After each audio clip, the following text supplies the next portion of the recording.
Who knew Colin Farrell, true detective, could look cool as a wizard? Here is my 3-minute review of Fantastic Beasts and where to find them.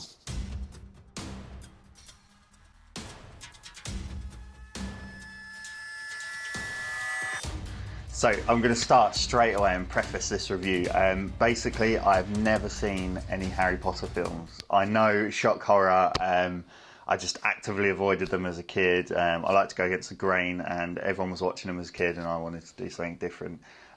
So I did go into this film thinking, will there be any references that I won't understand? And I can quite clearly say right now, there is not. So the basic premise of the film is we follow Eddie Redmayne's character, who is a wizard from Hogwarts. He travels to New York and he has a suitcase full of fantastic beasts.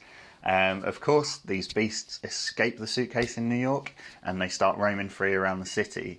This brings into play the wizard side of New York and the kind of community, and they want to get this contained straight away because they don't want the secrecy of wizardry to be revealed to the general public, and it obviously caused disruption and potentially war, I suppose. The first half is quite not bland, but it's just a bit throwaway, I felt, and I kind of sat there wondering, is this what the film's going to be about? Him basically just losing his creatures and then trying to find them again and not being detected.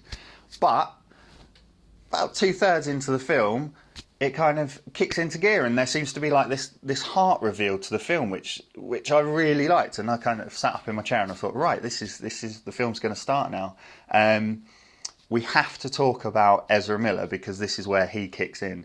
I've not seen Ezra Miller in many films, but I can genuinely tell straight away he's one of those actors that can just evoke emotion through the way he looks and kind of his eyes and just facial movements. It was just brilliant, and he's the main character in the film that you really cared for and you really wanted to know what happened. So the film itself is rated as a 12A, so obviously kids can go and see it with their parents.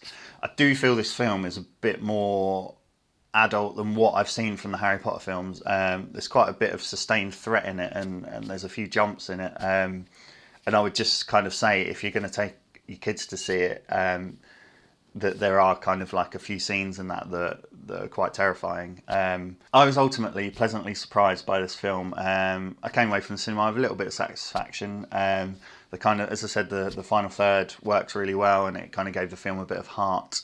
And I hope to see more instalments. So I give this film 7 out of 10. I refuse to bow down any longer.